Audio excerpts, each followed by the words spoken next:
کہ تیسری دفعہ اگر وزیر اعظم بن جاتے ہیں موڈی تو سٹیک پہ کیا ہے؟ جی ناظرین، ہندوستان سے ہاتھ ملائیں، اور بلکہ موڈی صاحب اگر پرائم منسٹر بن جاتے ہیں تو زیادہ خطرناک ہمارے لیے صورتحال ہو جائے گی۔ سٹیٹمنٹ ایسا لگ رہا ہے کہ آپ ان کو کہہ رہے ہیں کہ آئی ایم سے بات کریں۔ بات چیت اور ڈیل دو مختلف چیزیں ہیں۔ دو ہاتھ اور بھی آگے بڑھنا چاہیے، وہ ہاتھ اٹھنے چاہیے پڑوسی ممالک جو ہمارے بھارت سمیت دیگر ہیں۔ وہ اس وقت ملک جو ہے وہ ایک تباہی کے تھانے کے اوپر کھڑا ہوا ہے، جیم ہویا ہوا ہے۔ یہ جو جوکرز یہاں بیٹھے ہوئے ہیں جو اپنے آپ کو پرائم منسٹر اور چیف منسٹر کہتے ہیں، ان میں تو خود اپنی مرضی سے ایک قدم نہیں اٹھا سکتے۔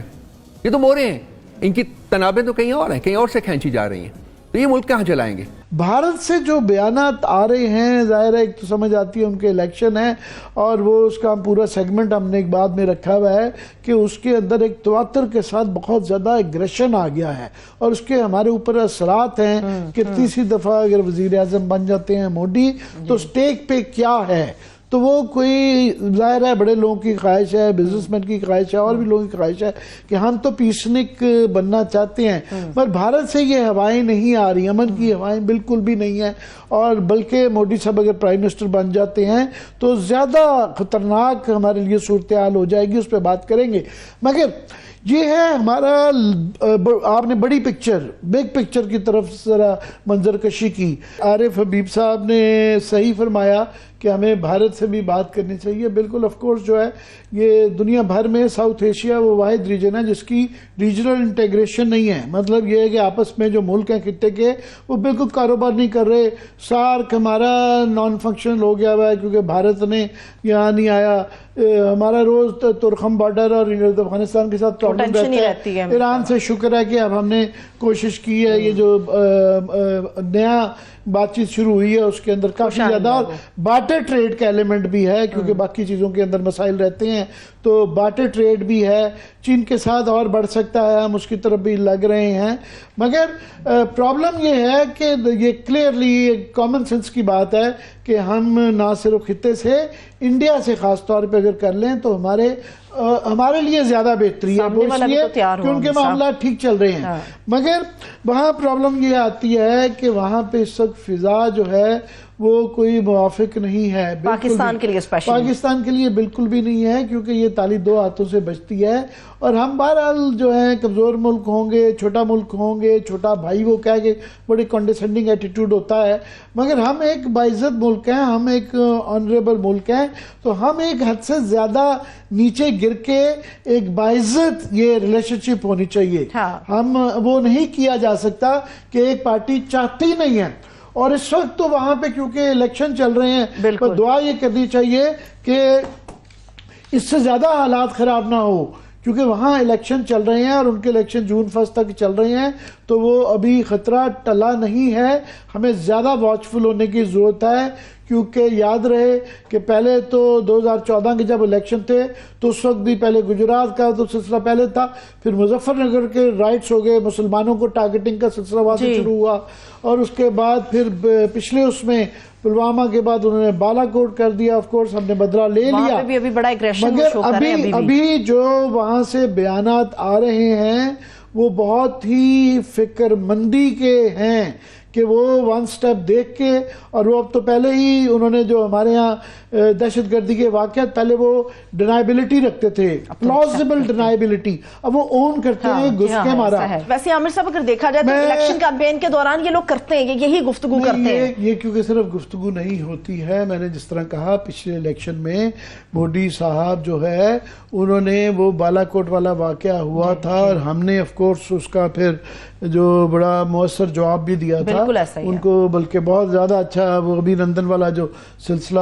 اس کے بعد ہی ہوا تھا، دانت کھٹے کر دیے تھے، مگر اس لیے یہ صرف الفاظ کی حد تک نہیں ہے، ہم تو کہہ رہے ہیں کہ جناب جو مقبوضہ کشمیر ہے وہاں آپ نے 370 کر دیا، ان کے بڑے مسائل ہیں، وہ بات کر رہے ہیں کہ جناب ہم یہ پاکستان کا آزاد کشمیر بھی لیں گے، اور یہ پھر ایک قسم کا ہمارے زخموں پہ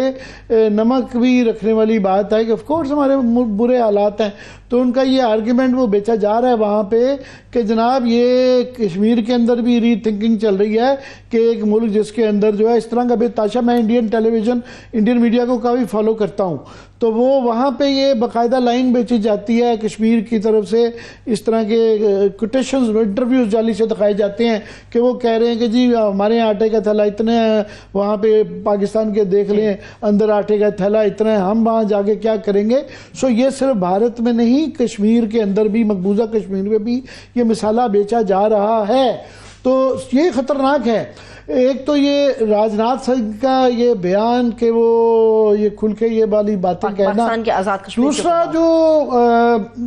مودی صاحب کا جو کہا یہ کچھ عرصے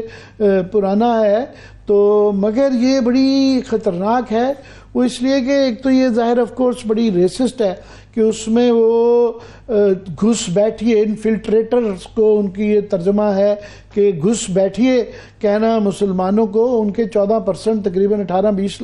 کروڑ مسلمان ہیں، چھوٹی منورٹی نہیں. ہمارے ہاں تو بیچارے اس لیے زیادہ بھی پس جاتے ہیں کہ وہ بھی زیادتی ہے جو ہوتی ہے کہ 1% ہے. نہیں، وہ ایک علیحدہ کنٹروورسی یہاں ضروری ہو گئی. اینی وے انہوں نے یہ جو کہا کہ جناب یہ 14% مسلمان یہ گھس بیٹھیے ہیں، اور ایٹ سٹیک جو ہے یہاں پہ تیسری دفعہ اگر یہ وزیر اعظم بنتے ہیں تو بہت کچھ ہے. پہلے ہی آپ دیکھیں انہوں نے 370 کا جو کشمیر کو حصہ بنا لیا، یونین ٹیریٹری بنا لی، اس کے 3 ٹوٹے کر دیے، تو 2 ٹوٹے کر دیے. ابھی جو ہے وہ اس کے بعد رام مندر بنا دیا، اس کی ویو کے اوپر یہ وہ الیکشن جیتنا چاہتے ہیں. تو اس کے بعد ان کی کوششیں وہ کلیم کر رہے ہیں کہ ہمیں 400 سیٹیں مل جائیں گی یا 2/3 میجورٹی. اگر ان کے پاس یہ اکثریت آ جاتی ہے تو پھر آئینی ترمیم کر کے تو وہ بھارتی ہندو راشٹرا بنانا چاہتے ہیں. ویسے ٹیکنیکلی ان کی طرف سے یہ آرگومنٹ ہے کہ ہم اسلامک ملک ہیں تو وہ کیوں نہیں ہو سکتے، مگر ان کے ہاں پرابلم یہ ہے کہ ایک تو مائنارٹی ان کی بہت بڑی ہے، دوسرا یہ ہے کہ ان کی آئین اور ان کے معاشرے اور ان کی سیاست کی اساس ہمیشہ سیکولرزم رہا ہے. وہ یہ ضرور ہماری ہپوکریسی کرتے ہیں کہ ہم اپنے ملک میں سیکولرزم پسند نہیں کرتے اور مس انڈرسٹینڈ کیا جاتا ہے وہاں کے مسلمانوں کے لیے ہم سیکولر آتے ہیں. مگر بہرحال جب وہاں پہ مسلمانوں کے ساتھ یہ بہت بڑا اس کے بعد یہ ہونے جا رہا ہے سٹیزن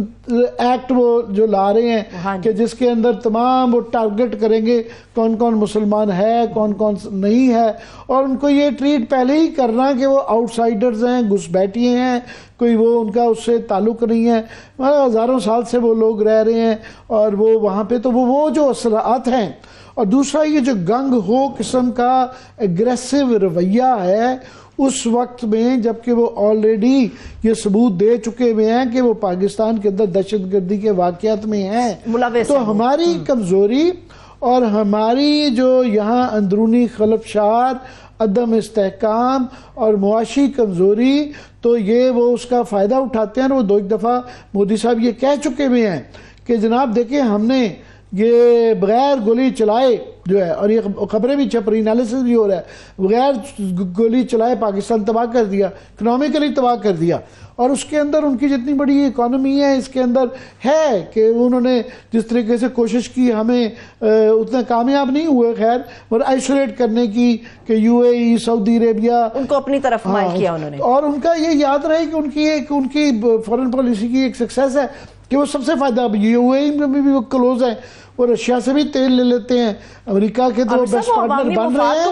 چین سے ان کی جنگ کی صورتحال ہے اس وقت جو ہے لداخ میں، مگر ان کی ٹریڈ اس سال بڑھ گئی ہے، پہلے سے زیادہ ہوئی، تو وہ ساروں سے کر پا رہے ہیں. اور ہمارا ایران کے حوالے سے یہی اب ایشو ہے کہ ہم بھی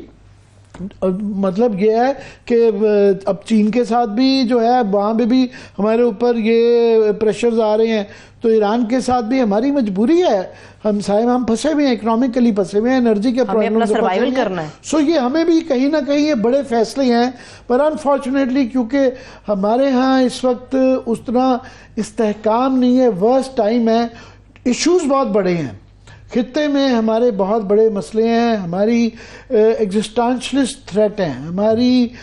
بقا کو خطرہ ہے، مگر ہمارا اس وقت یہ جو چیلنجز ہیں ہمارے ہمسایوں کے ساتھ، انڈیا کے ساتھ خاص طور پہ، یہ بہت خطرناک سٹیٹمنٹس ہیں، تو یہاں پہ وہ نظر نہیں آ رہی کہ وہ باقی بات تو چھوڑیں، لیڈرشپ کا دھیان ان کا وہ پیٹی ایشوز میں پھنسے ہیں، جس طرح مطلب ہم گریٹر ایک کینوس کے اوپر چیزیں نہیں دیکھ رہے ہیں، انہوں نے یہ کہہ دیا، انہوں نے یہ کہہ دیا، تو اس پہ کوئی غور بھی نہیں فرما رہا۔ مطلب ہم ذاتی مفاد کو مقدم رکھ رہے ہیں الیکشن کمیشن پہ میں یہ کہہ رہا تھا کہ الیکشن والے دن، جس دن یہ جمعے کے دن ان کا پہلا الیکشن شروع ہوا اور جون 1 تک جائے گا، کسی نے خبروں میں بھی ذکر نہیں تھا